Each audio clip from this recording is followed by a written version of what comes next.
Quiero que pienses en algo antes de que empiece a hablar. Piensa en el momento más peligroso que hayas vivido. Un accidente, una caída, un susto real. El tipo de momento donde algo dentro de ti tomó el control antes de que pudieras pensar. Donde tu cuerpo actuó y tú apenas eras un pasajero. ¿Lo tienes? Bien, porque lo que quiero preguntarte es esto. En ese momento, ¿quién estaba al mando? La mayoría de la gente dice yo, dice que quería vivir, que decidió actuar, que su voluntad tomó el control. Y yo entiendo por qué lo dicen, pero no es correcto.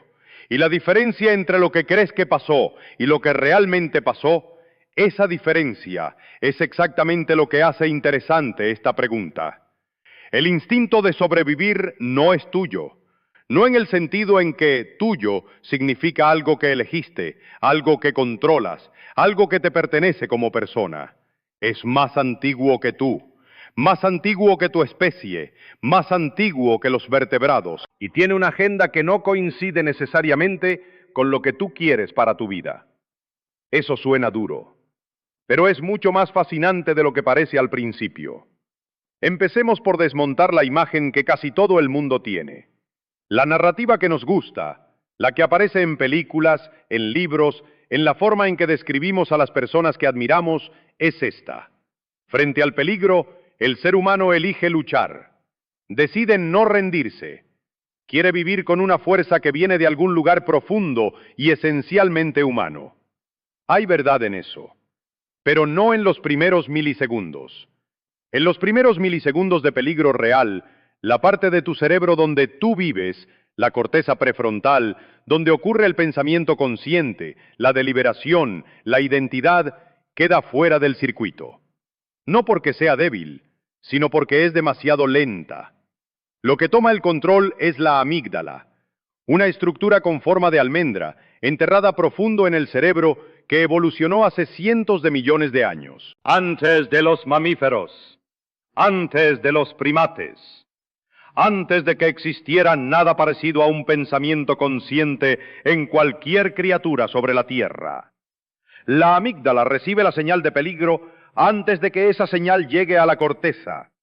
Procesa la amenaza antes de que seas consciente de ella y dispara la respuesta antes de que puedas decidir si estás de acuerdo. Tú te enteras después, y cuando te enteras ya está pasando. El corazón ya aceleró, los músculos ya recibieron sangre extra, las pupilas ya se dilataron, el dolor ya fue parcialmente suprimido, la glucosa ya está en el torrente sanguíneo lista para quemar. Aquí está la cascada exacta, porque los detalles importan. La amígdala detecta la amenaza y manda una señal al hipotálamo en milisegundos. El hipotálamo activa el eje hipotalámico hipofisario adrenal, el eje HPA.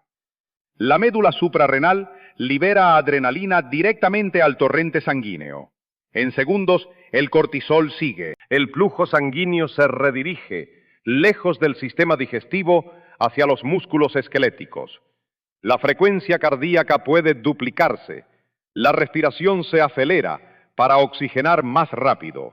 Todo eso antes de que hayas terminado de procesar conscientemente lo que viste.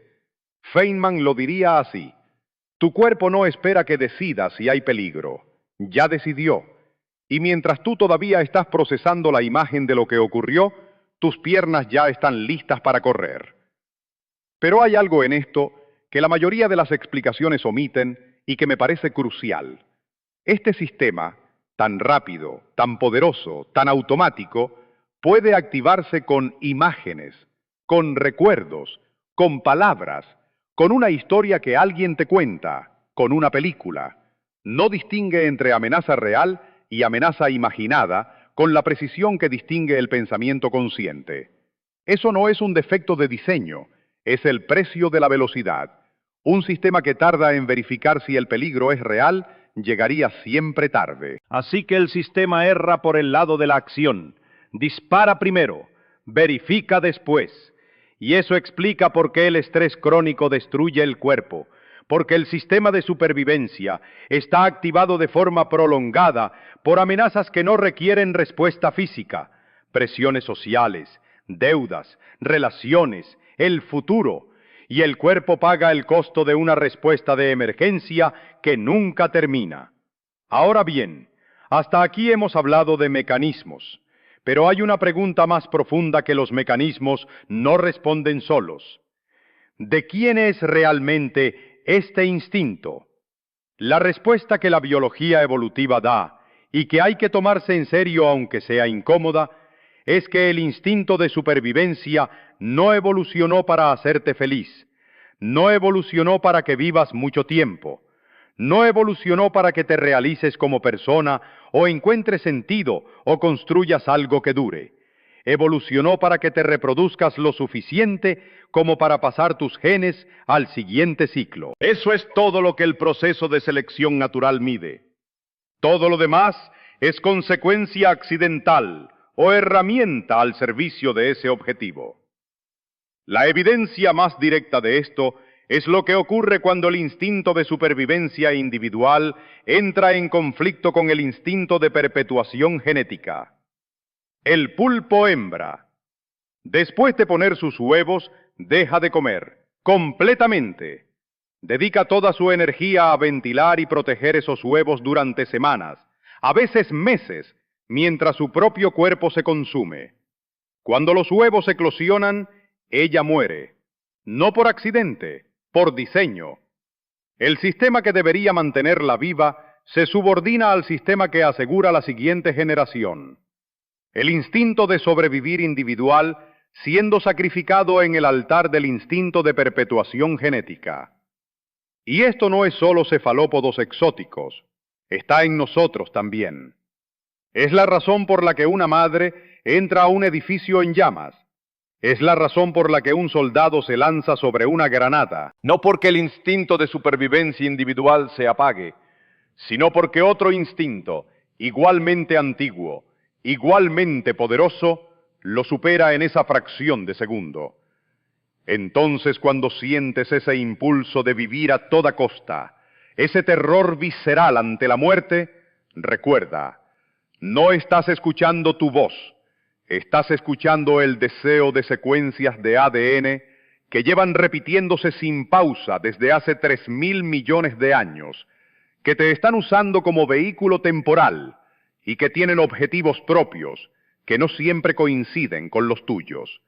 Incómodo, lo sé, pero no es el final de la historia, es el medio, porque el instinto de supervivencia no es infalible, y sus fallos revelan cosas que el éxito no revela.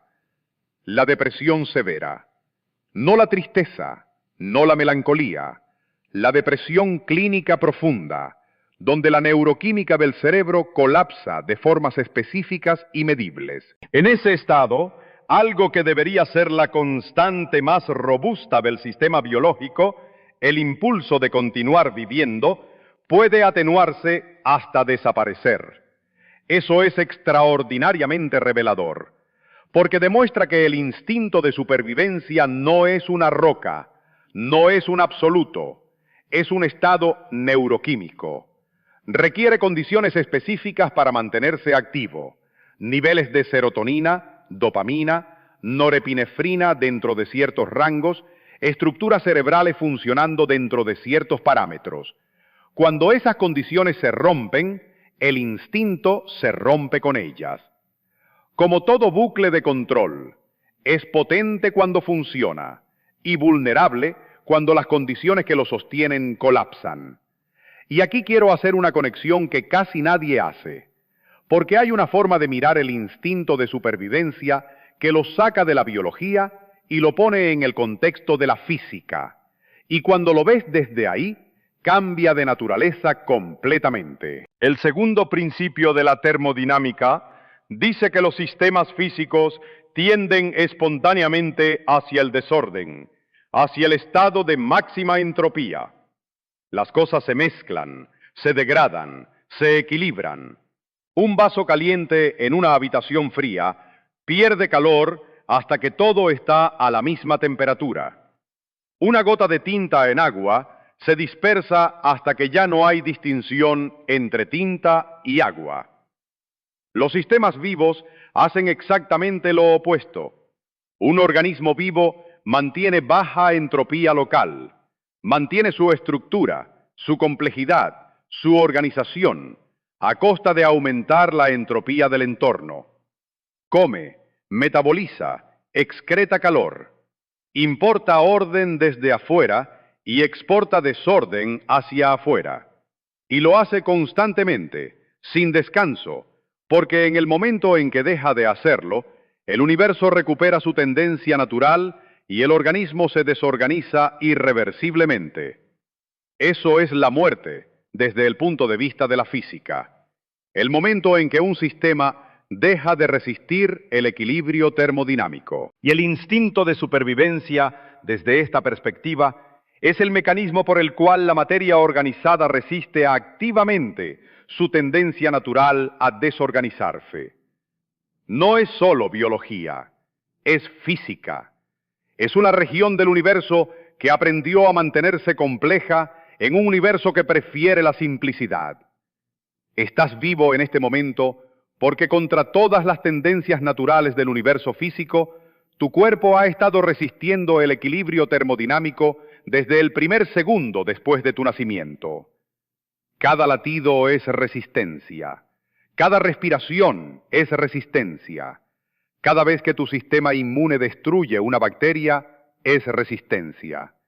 El instinto de sobrevivir no es un deseo que viene de la mente, es la voluntad de la materia de seguir siendo compleja. Y eso nos lleva al misterio que ni la biología ni la física resuelven completamente, el que me parece más interesante de todos. Somos, hasta donde sabemos, el único sistema en el universo que puede observar su propio instinto de supervivencia, que puede reflexionar sobre él, que puede nombrarlo, analizarlo, preguntarse de dónde viene, y que, en casos extremos, puede elegir actuar en contra de él. Esa capacidad es extraordinaria. No tiene precedente conocido en ningún otro sistema físico o biológico. No estoy diciendo que tengamos libre albedrío absoluto. Esa es una pregunta diferente y más complicada. Lo que estoy señalando es algo más específico, que en el espacio entre el disparo automático de la amígdala y la acción final, existe un intervalo donde algo que llamamos conciencia puede intervenir, puede evaluar, puede redirigir. El soldado que siente el miedo, lo siente completamente, visceralmente, en cada célula, y aún así actúa en dirección opuesta. Eso no es ausencia de instinto, es algo que ocurre encima del instinto, algo que el instinto por sí solo no puede explicar. Puedo explicarte el mecanismo de la amígdala. Puedo decirte exactamente qué cascada química produce el miedo. Puedo rastrear el instinto de supervivencia hasta sus raíces evolutivas hace cientos de millones de años. Puedo describir su física termodinámica. Lo que no puedo explicarte, y nadie puede todavía con honestidad completa, es por qué hay algo que observa ese instinto desde adentro. ¿Por qué hay una perspectiva en primera persona que se pregunta sobre él? ¿Por qué hay un tú que está escuchando esto ahora y pensando, sí, eso me suena familiar? Esa pregunta sigue abierta, y te invito a no cerrarla demasiado rápido con una respuesta cómoda. Y ahora llegamos a donde quería llegar. Si el instinto de sobrevivir viene de tus genes, y tus genes vienen de la evolución, y la evolución viene de la química, y la química viene de la física, entonces lo que sientes cuando tienes miedo a morir es algo que el universo está haciendo a través de ti, no algo que tú estás haciendo dentro del universo. La distinción es sutil, pero cambia todo. Eres una región del universo que se organizó de tal manera que produce el fenómeno de querer continuar existiendo, que tiene temperatura, metabolismo, recuerdos, miedos, que resiste la entropía con cada latido, que lleva codificada en su química 3.000 millones de años de ensayo y error sobre cómo mantenerse vivo. Y esa región, Esa configuración particular e irrepetible de materia y energía, eres tú. Y sabes que lo eres. Y ese saber, esa conciencia de ser el sistema que se observa a sí mismo, es lo que ninguna otra configuración de materia que conozcamos ha logrado todavía. La próxima vez que sientas miedo, miedo real, el que te paraliza o te dispara, el que te hace el corazón en la garganta y las manos frías y la mente en blanco, no lo llames debilidad, no lo llames instinto animal, como si eso lo hiciera menor. Llámalo lo que es. 3.000 millones de años de química que aprendió a no rendirse, que probó millones de formas distintas de mantenerse compleja en un universo que prefiere el caos, que falló incontables veces, y cada vez que falló, esa línea terminó, y cada vez que sobrevivió, llegó un poco más lejos.